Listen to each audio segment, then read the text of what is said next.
The pipe wrench connected with a sickening crunch against bone and gristle. Felt it right up my arm.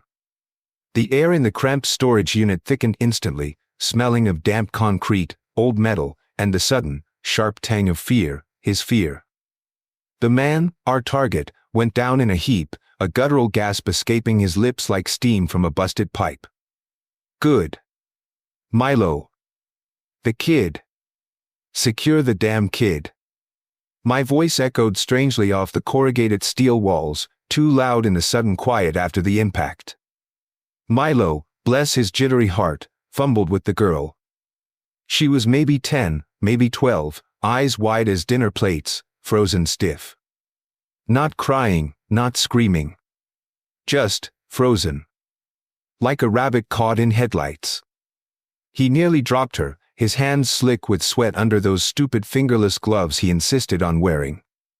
Always trying too hard, that one.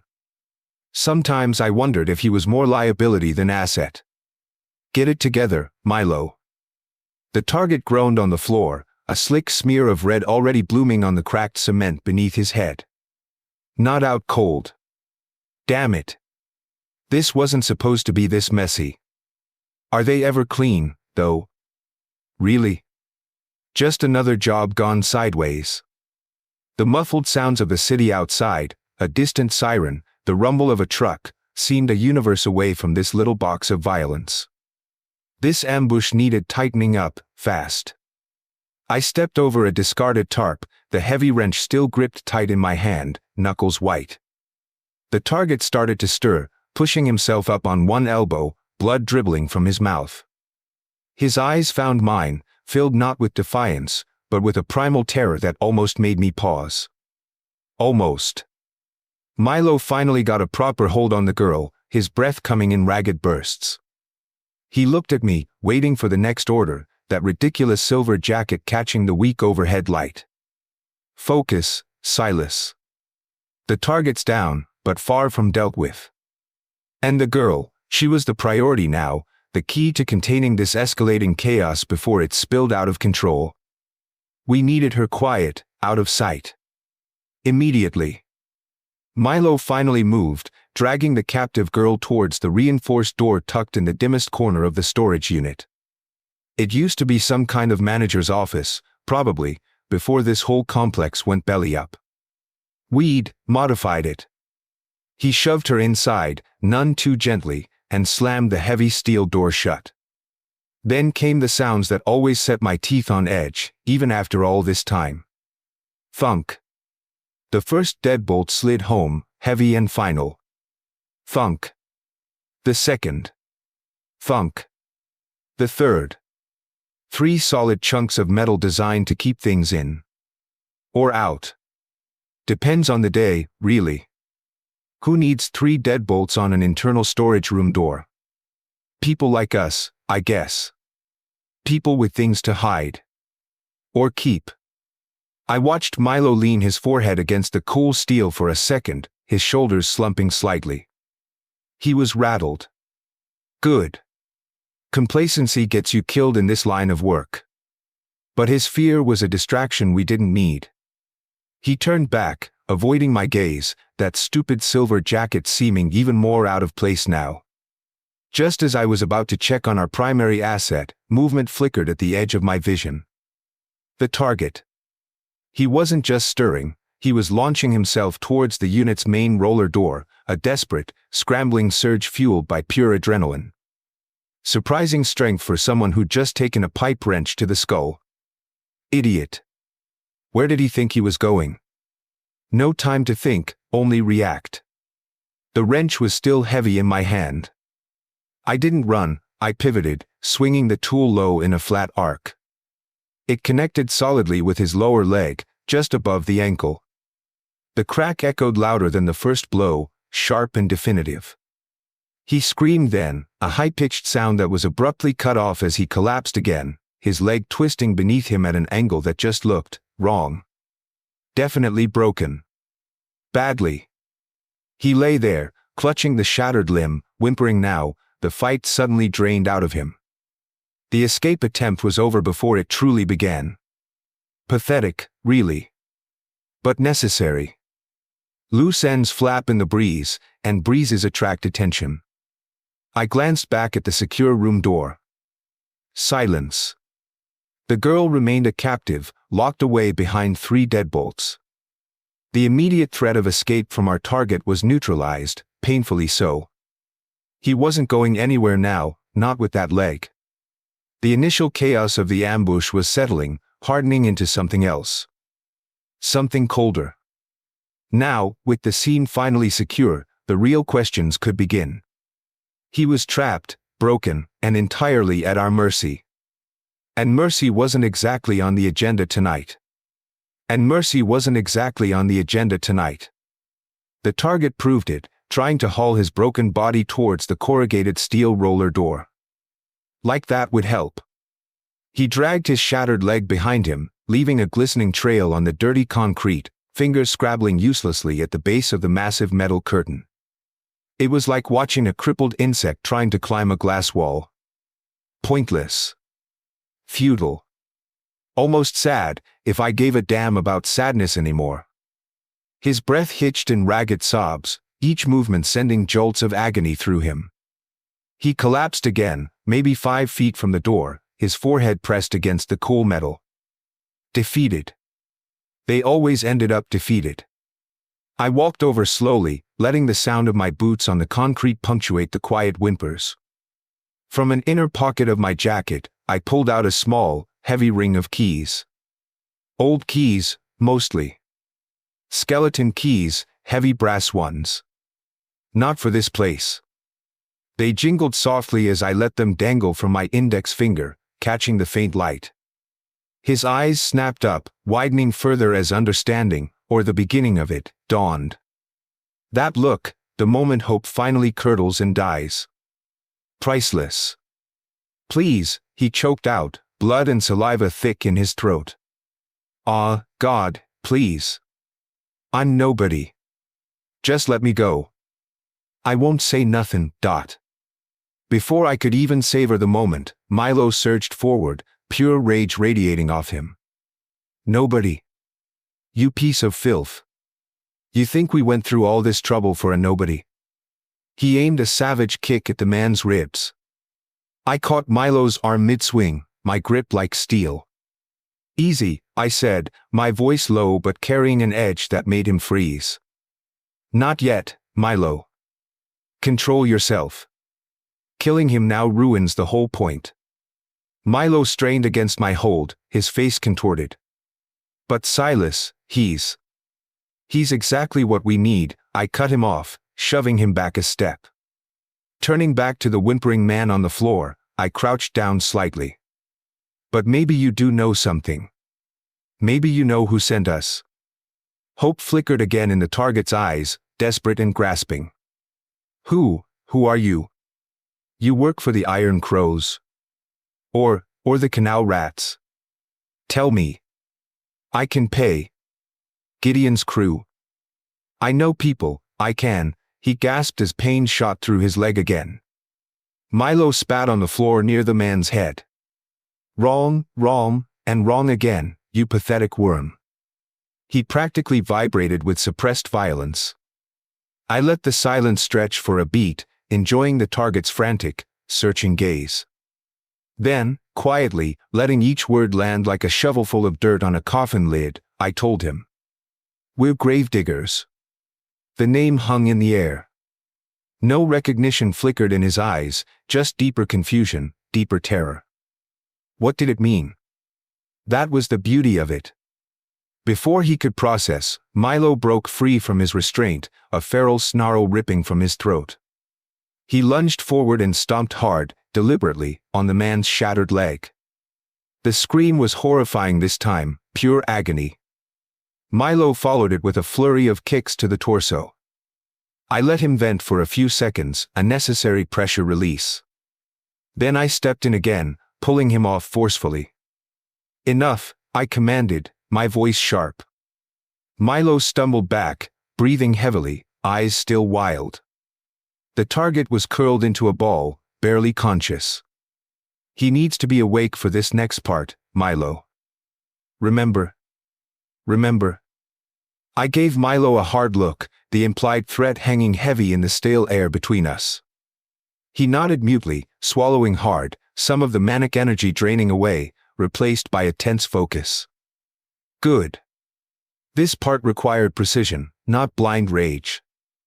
I stepped past him, my boots crunching softly on something I didn't want to identify, and went to the battered metal toolbox tucked under a workbench. 2 clicks from the small keys I carried, and the lid sprang open. Inside, nestled on stained velvet lining, lay the tools of this specific trade, 2 glass syringes, already filled with the dark, almost black cocktail. Our special blend. Carefully, I lifted them out, the weight familiar in my palm. The air suddenly felt colder, charged with a different kind of energy now. The violence was done, the preparation for the ritual had begun. A quick scan of the storage unit confirmed the mess. Gore spattered the walls, pulled on the floor. A real disaster zone. My eyes flickered involuntarily towards the secure room door where the girl was locked away. Still silent. Probably for the best. Can't let distractions interfere now. All right, Milo. Presentation. He understood. Moving behind the barely conscious target, Milo hauled him up slightly, pinning his arms behind his back with brutal efficiency. He forced the man's left arm forward, extending it, palm up. The target moaned, a low, continuous sound of misery and terror. His eyes fluttered open, unfocused, rolling back slightly as he took in the syringe I now held. Resignation settled over him, a heavy shroud replacing the fight. He knew, on some level, that escape was no longer an option. Now it was just waiting. I knelt beside the offered arm, wiping a patch clean with an alcohol swab from the kit. The smell was sharp, sterile, completely at odds with the surrounding filth. Just hold him steady, Milo, I murmured, tapping the syringe lightly to dislodge any air bubbles. My voice was calm, almost detached. It had to be.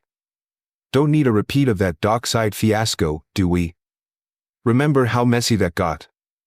Milo flinched almost imperceptibly. Wasn't my fault he jerked like that, Silas. Doesn't matter whose fault it was, I said, keeping my eyes on the bulging vein in the target's forearm. Only matters that it doesn't happen again. Hold. Him. Still. Milo's grip tightened visibly. The target whimpered again, a thin thread of sound. The anticipation hung thick and heavy, a palpable thing in the small space. The needle hovered, catching the dim light. Almost time. Almost time. With unwavering steadiness, I guided the needle into the vein. It slid in easily. I depressed the plunger slowly, watching the dark cocktail disappear into the man's system. He didn't flinch, didn't react at all beyond a faint shudder that ran through his frame. His eyes were closed now, maybe already gone somewhere else.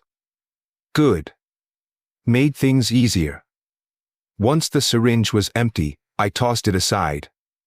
Gripping the man's forearm just below the elbow with one hand, and his wrist with the other, I applied pressure. A sharp twist left, then right. There was a wet, popping sound, a sickening give as cartilage tore and the joint loosened unnaturally. Needle out. Now, Milo. I barked. Milo, startled, yanked the spike free. Without pausing, I wrenched the limb upwards. A tearing sound, like ripping thick canvas, followed by a final, wet separation. I held the forearm aloft for a moment, blood dripping freely onto the concrete floor. Steam rose faintly from the ragged end in the cool air. Efficient. Holding the severed arm firmly, I isolated the index finger. Pushing the others down, I bent it back sharply at the main knuckle until it snapped with a crack like a dry twig breaking. Bringing the bleeding digit to my mouth, I sucked hard. The taste hit me instantly, hot, coppery blood, thick and vital, overlaid with the acrid bitterness of the cocktail. Not pleasant, not exactly. But necessary. The warmth spread through me almost immediately, a dull thrumming behind my eyes, the first promise of the oblivion to come. The gravedigger's feast begins. Lowering the arm, I fumbled in my pocket for a latex glove, pulling it on quickly. I stretched the tight rubber over the spurting stump still attached to the target's shoulder, trying to staunch the worst of the flow. It wouldn't hold for long. Silas. Silas, hurry. He's fading fast. Milo's voice was high, panicked. Look at him. He's losing too much blood, man. If his heart stops before. Then get the other one. I snapped, tossing the second loaded syringe towards him. Your turn. And try not to be an idiot this time. Milo caught it clumsily, his hands shaking. He scrambled to the target's other side, grabbing the remaining arm. His attempt was far sloppier than mine. He jabbed the needle in, probably missed the vein the first time, cursed under his breath, then finally managed to depress the plunger. He didn't bother with the joint twist, he just pulled, brute force tearing the limb free with considerably more mess. He gagged, turning his head away as he fumbled with the finger, finally managing the break. While Milo was preoccupied with his grisly task and subsequent consumption, I moved to the head. No finesse needed here. Cupping the jaw and the back of the skull, I gave two sharp, opposing twists. A series of distinct cracks echoed in the small space as vertebrae separated. The head came away loosely in my hands. The torso beneath me gave a final, shuddering convulsion. A long, wet sigh escaped from the open neck cavity. The man's bladder and bowels let go simultaneously, the stench instantly fouling the already thick air. Done. The body lay still, a ruined collection of parts on the blood-soaked floor. I tossed the head towards a dark corner. Milo was just finishing, wiping his mouth, his eyes already starting to glaze over from the potent cocktail.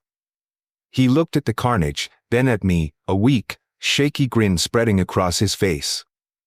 Well, he managed, his voice thick. That made a mess, huh? Yeah, a mess. Milo wasn't wrong, though his goofy, slack-jawed grin suggested the cocktail was already hitting him harder than it was me. For now.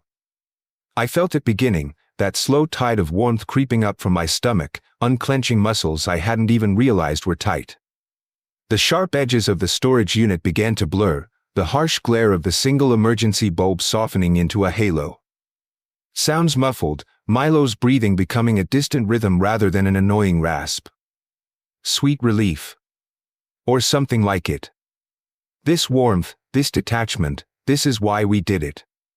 Why we were gravediggers. Not vampires, not exactly. Vampires are too clean, too romanticized. We were bottom feeders. Junkies who'd stumbled onto a way to stretch the high, to make it, more. We needed the cocktail, sure, the dark syrup that brought the oblivion. But the fresh blood, still hot with the fading spark of life. That was the catalyst. The amplifier. It didn't just make the high better, it made it possible in a way nothing else did. Kept us going when the street stuff wasn't enough, or wasn't available. Kept the shakes at bay. Filled the gnawing emptiness for a little while. Yeah, gravediggers. Kicking over the scraps of life, literally.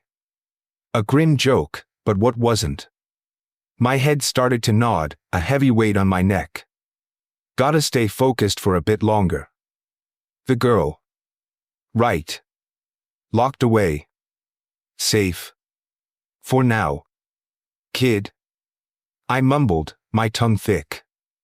Milo mumbled back from wherever he'd slumped near the wall, eyes closed. Secure room, S-locked, fine. He was already halfway gone. Useless. Fine. Music. Needed music. Something to ride this wave with. I stumbled over to the corner where my own battered footlocker sat amidst the general squalor. Inside, carefully packed, were my treasures. Not punk rock tonight. No, needed something deeper, something dirtier. Old blues 78s. Scratchy, worn, filled with ghosts and bad liquor and deals made at crossroads. Perfect. Got the portable player out, the hand crank one. Didn't trust batteries. Fumbled with the record, the heavy shellac cool against my warming skin.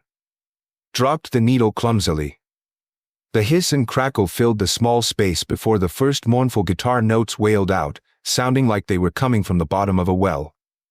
Yeah, this was it. The world narrowed down to the spinning black disc and the spreading warmth inside me.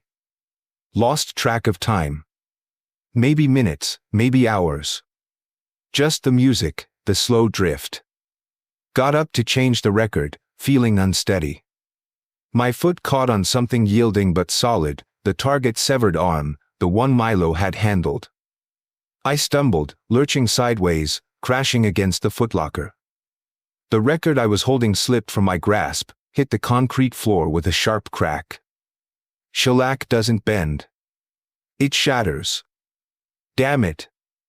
The anger flared, hot and sudden, cutting through the haze for a second. One of the rare ones too. Probably irreplaceable. Stupid. Clumsy. I kicked at the broken pieces, sending shards skittering across the floor. Then the smell hit me again, the blood, the piss, the shit, the unique metallic tang of the target's fear clinging to the air, and my stomach revolted. I doubled over, retching violently onto the floor, adding another layer to the Jackson Pollock painting from hell we'd created. Tried to swallow it back down, but it surged up again, hotter, fouler. Bile burned my throat. Disgust washed over me, cold and clammy beneath the artificial warmth of the cocktail. Look at this place. Look at me. Covered in everything. Slumped back against the cold metal wall, breathing hard. The blues moaned on, oblivious. Needed to clean this up. Couldn't leave it like this. Milo. Milo had his followers. His little pack of rats who'd do anything for a taste or a fix. Milo, I slurred, nudging his leg with my foot. He didn't stir. Milo. Wake up. Call your damn vermin. Need cleanup. He just groaned, rolling his head slightly, maybe hugging the limb he'd taken earlier. Completely gone. Useless. The thought of trying to find my own phone, trying to dial, impossible. The room was starting to spin gently. The floor looked inviting, actually. Yeah. Floor looked good. Let Milo's rats deal with it tomorrow. If they show. If we were still here. The darkness was pulling at the edges of my vision now, soft and insistent. Okay. Okay, just rest for a minute, just rest for a minute. That minute stretched into darkness, a thick, syrupy void that eventually gave way to a throbbing skull and the returning stench of copper and decay. I peeled my cheek off the gritty concrete, my mouth tasting like the bottom of an ashtray. How long was I out? An hour? Maybe longer.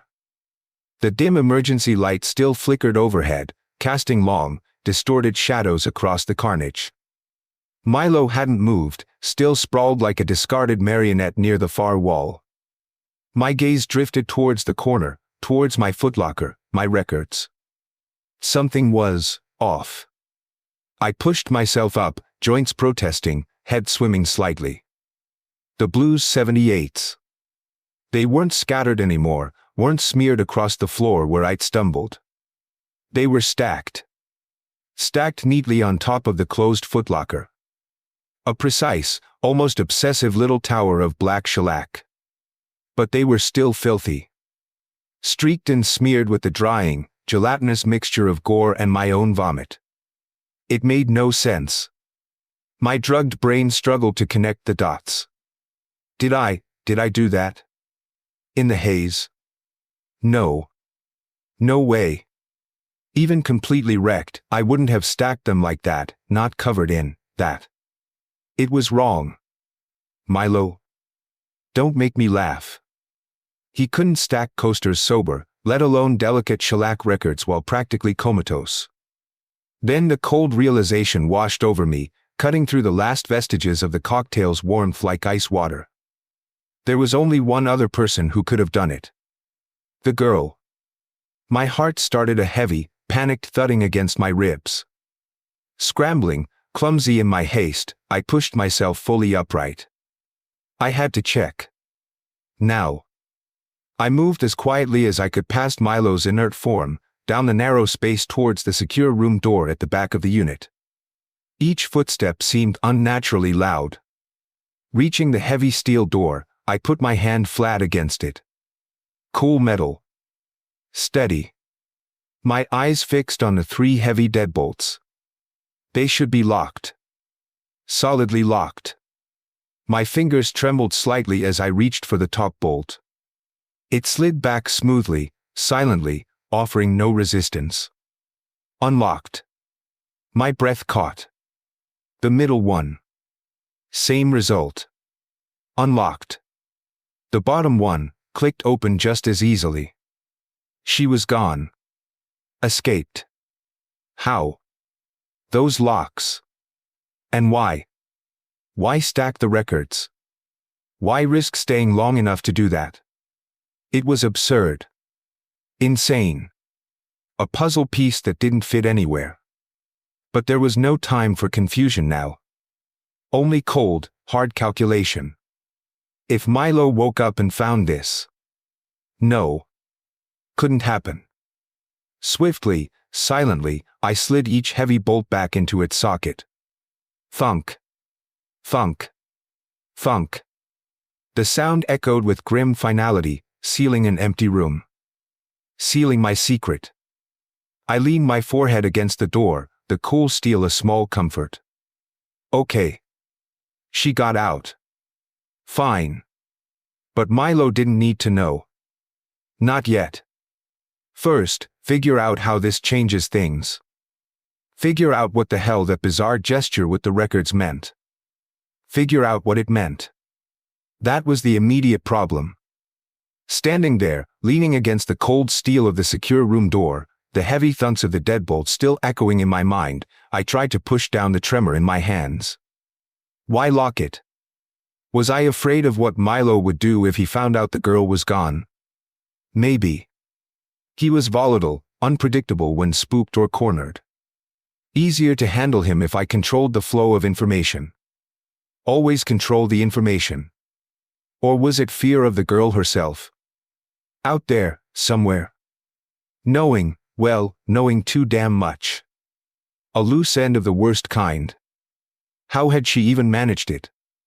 3 heavy bolts don't just unlock themselves. Did Milo screw up? Did I screw up somehow in the chaos?